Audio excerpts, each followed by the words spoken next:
Hey everybody, welcome back to another episode of the Super Sleepy Gamer. Today, talking about a game that I would say is one of my favorite Christmas presents ever. I wanted this game something fierce, and what I actually did, and this is probably really bad, and I recommend any kid do this. If you want to know for sure if you're getting a gift that you really want, and you're not sure 100% if your parents are getting it for you, wait till they're out, wait till they're doing something, go into their underwear drawer. There's a very good chance that that's what you're looking for. I had found it, and the game is Sonic the Hedgehog Part 2. Alright, now, here's the thing.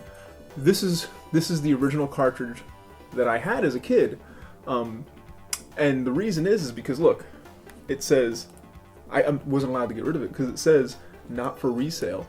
So I'm not allowed to sell it. I can't resell this, so I'm stuck with this particular copy. Now, I have another copy. It has the full plastic case that it came with and everything like that. You know, the really fancy cases that nowadays they would say, just screw you, we're not gonna actually spend a penny. Actually, they even did that in midway in the 16-bit life. They were like, hey, you know how we're spending money on casing and people like that and they have a nice looking collection? Well, fuck that, because we can go around, and you know how we're walking around, we have 6 cents in our pocket, we could have 7 cents. You don't understand, this is a breakthrough. So they saved a bunch of money by giving us shitty cardboard cases, but that has nothing to do with Sonic the Hedgehog 2. Sonic 2 came with one of the plastic cases, which I have, but I also have a lot of stuff in storage, and I'm afraid I don't have that with me. But I am going to use super internet magic, alright? Not just stupid internet magic, but super internet magic. And I'm going to show you the cover so you can see the full thing. The problem with this is that it cuts off one of the more interesting parts. You see, there's Sonic, right? And he's got his arms crossed, like he's awesome. And then you got this little shithead Tails, right? Now, they look very pleased with themselves. They're very happy in this picture.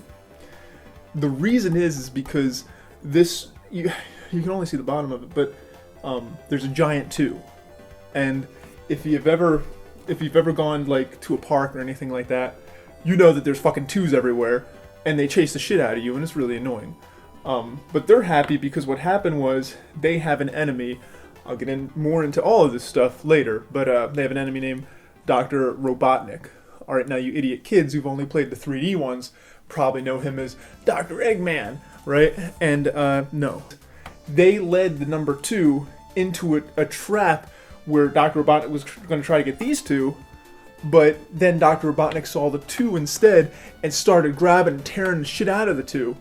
But unfortunately, you can't see it on this, so you can see it in the magical cover I'm going to show you that's floating somewhere in the nebula around my head. So, look at it, you'll see an evil giant Dr. Robotnik being like, "Argh," eating the 2, or whatever he's doing. Video games wouldn't be what they are today if it wasn't for Sonic the Hedgehog. We wouldn't even have Mario. Sega basically saved the gaming industry by introducing Sonic the Hedgehog in the mid-'80s. Nintendo had to counterattack with their own character, their own, platformer named Mario. Who are you going to compete with? A super fast, spiky-ass hedgehog guy, right? Fat Italian plumber, right? That's what everybody thinks of. So that's what Nintendo did. Sonic the Hedgehog 1 was a huge hit. In order to really make this one more interesting, they had to add more memory to the cartridge. The first Sonic game was actually a whole whopping 4 megs for the Sega Genesis. I'm trying to give you an example of what 4 megs might equate to. Alright, you guys play Overwatch? Alright, you know that stupid the pose that they had to take away because it's stupid because the girl turns around and she's got a butt. I know, we were all shocked when we found out the girl had the butt. She turned around and we saw the butt. It was insane. We couldn't allow that. Anyways, about a quarter of her left cheek is about 4 megs these days. So that entire part of her cheek could be spread out into Sonic the Hedgehog. 2 of those equal Sonic the Hedgehog 2, so this was huge by comparison. Twice the megs, most likely because they needed to make this shitty head Tails guy. Now, this is a really dramatic game. It has a really sad story. It starts out, Sonic is really upset. He's lonely. He's lived his life. The only person he's ever loved is dying. It was did you ever watch the Disney movie Robin Hood, the animated one? Well, he was in love with Maid Marian from that movie, the actual actress who played the fox in that movie. They had the bastard child Tails. That's how Tails actually came to be. This is really dramatic. When you start the game, you have the title screen, you have Sonic and everything like that. When you press start, you'll get that story sequence. It'll show you all about his relationship with her, how they had Tails, and she kept it from him. She didn't want him to know about their child because they were kind of in a rough patch, and she wasn't sure if she wanted Sonic, because Sonic's kind of a jerk. She doesn't want him to be all he does is eat fucking chili dogs all day. She didn't want him to be like really the father.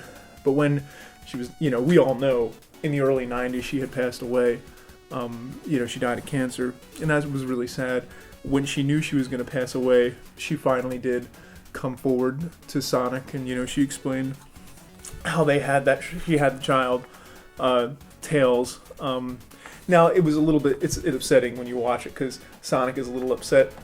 Maid Marian's figure is not quite what it used to be, so she got a little upset. She was like, I had a child, all right? Jeez, for crying out loud, I'm going to have some curves now. Sonic's not happy to have this little shithead, but he's got to take care of him now. His name is Tails in the game, but that's actually a nickname. His real name is Miles Prower, which I love because that's a pun. And if you have any amount of intelligence, you know that pun is the highest form of humor. Don't let anybody else tell you anything different. That is a fact. I've studied it. I know all about it. Ask anybody. Ask Seinfeld. Ask any comedian. Jim Gaffigan. They will tell you puns are the best thing in the world. His name is Miles. His real name is Miles Prower. That is a pun. Obviously, miles per hour because they're fast. Tails is a little shitty. He's supposed to be like 4 years old, right? He can jump as high. He can kill, and he can fly with his crazy freaking freak tails. All right. Here's the truth. It's another thing. Sad emotional thing in the story is that Maid Marian, she didn't exactly live the cleanest life while she was pregnant. She was a little that, a little smoke. She did things. All right. So of course her child has freaking mutation and has 2 damn tails, and they can rotate like a damn helicopter blade, and nothing gets tangled. How is that even possible? I don't know. But if you get pregnant, drink a bunch of whole alcohol and everything like that and see what happens. Maybe your kid will have 2 crazy deformed tails too. I don't know. Something to think about though. So anyways, you go through that, you see all this emotional stuff happening with Sonic. Since he doesn't have many friends now, he can't even relate to his normal friends because he's got a kid now. You know how that is. That's a really emotional thing. So all of his friends, he feels, are putting up walls. They're not talking to him. He feels separated. And that in the game is represented by all of his animal friends have become robots. So they have these outer shells that really is not themselves, but they put it there so Sonic can't really get to them. So it's a metaphor. In the game, every robot and machine you kill, a little animal pops out. That is representing him getting past those shells that his friends have put up. All right, and then he's going after a guy Dr. Robotnik is based off of Theodore Roosevelt. That's why he's not Dr. Eggman. So he's got the mustache. Now that is actually Sonic's stepfather. They've had a bad relationship and everything like that, and that is the ultimate person who's put the wall around him that Sonic needs to get through. Now he knows that Dr. Robotnik loves jewelry. So the main thing that Sonic wants to get is the Chaos Emeralds. He knows that will really break down the walls of his relationship with his stepfather. So that's the setup for the story. It's really emotional. It starts out, the intro is about 20 minutes long, explaining all of that to you. But I heard of a funny thing. If you got, some of the cartridges were shipped with a glitch in them. Sometimes, if you got a game and you press start, it'll actually just, all of a sudden you'll just be right there in Emerald Hill Zone. So you just press start, boom, you're in Emerald Hill Zone. That means you got a bad copy. That means that you missed all the story. Try to find one if you can. Go on the eBay, try to find one, Sonic the Hedgehog 2 complete version, that will have those story scenes in there. So look for that, pardon me. This is Megatron, alright? Now, in the United States, we have this thing where kids are not... We've got this stigma. We've got guns, but we've got rules about them. One of which is that toy guns can't look very much like realistic guns. So when they reapproached making a new Megatron, they decided to make him look like a damn Nerf gun. So I'm sorry about his obscene colors. He's a good toy, but these colors are freaking ridiculous. Alright, he looks like a damn Nerf gun. He's a good toy overall, though. Very solid, good joints, good articulation. It's nice to have a small plastic version of a tyrant that wants to destroy and commit genocide across the universe. But Tails, in the game, Tails' favorite activity is to make sure that when you're about to hit a boss that's over a pit, he'll hit the boss first so that the collision of the boss is gone, so you go right through the fucking boss and fall into the pit. He likes doing that. And in the bonus stages, when you're in the half pipe, he loves to collect the rings that you want to collect, and then he likes to smash into the spiked balls and lose those rings so that you can actually get the fucking Chaos Emerald. So you fight Robotnik, right? He's in his giant robot. That's, again, the metaphor for how he treats you. So you destroy that wall, and you know what you find? You find that he is just an alcoholic scumbag. And you realize to yourself, oh my gosh, I don't want to be that guy. I don't want to be that man. I want to be a good father, the father that I never had. And I'm going to be that for Tails. I'm going to make sure that Tails gets all the attention. I'm going to treat him like only hit him on occasions. I'm going to make sure that he knows alcohol, but not too bad. He doesn't get too drunk. I'm going to teach Tails how to play fucking football and be a dickhead. I'm going to teach him how to be a douche and how to objectify women. All those things that a good father teaches their athletic fest. The athletes of the high schools, the kids who are so awesome and respectable to everybody, all the people that they all look up to, even though they treat everybody like dirt. I'm going to make sure Tails becomes that. I'm going to be that amazing father that I didn't have. So it hits you right here. It's a really heart-wrenching story. That's what this game is just so emotional and so packed with story. And I really recommend, if you want to, maybe have a tearjerker of a game, play this one. Don't have to lose that sleep because it's not that long. But I would recommend hunting down 18 copies like I have and making sure that you have a different one to play for every day of the week. Now there's a huge side note I want to go on about this game. Now this is not really about the game. This is about, well, it's a little bit about the game. Sega pretty much an asshole. EGM's an asshole. Now in magazines, when they were previewing this game, they had shown a level called two levels called the Miscellaneous Zone and the Hidden Palace Zone. Now that was awesome. They said that there was going to be hidden zones that you could unlock. So I was like, yeah, I'm gonna look for those, right? So I went through the game and I beat it, but I didn't find any Hidden Palace Zone or Miscellaneous Zone. So I looked high and low, and I started doubting that they existed. So when I went to school, other kids have been playing it, and I talked to them, and one asshole kid was like, oh yeah, I found the fucking Hidden Palace Zone. Yeah, you gotta find a giant ring like the first one. You go through the giant ring, and it takes you there. So I was like, holy shit, that's awesome. So there was a code published in Electronics Gaming Monthly. It's called the debug code. You could turn into any object almost in a level and kind of put them anywhere.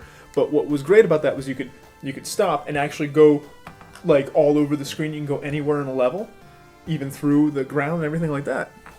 So I literally covered every pixel of that game with that code, looking for that giant ring to get into the Miscellaneous Zone and the Hidden Palace Zone. Now, for many, many years, that just drove me nuts.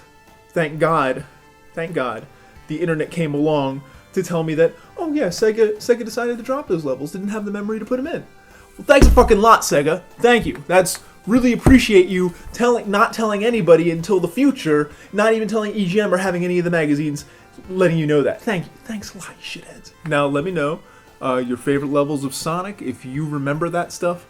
If you tried to look for the Hidden Palace Zone yourself and you got screwed by Sega, subscribe, like, oogle, comment, watch me, think dirty thoughts when you watch me, whatever you want to do. All right, I'll talk to you guys later. Good night.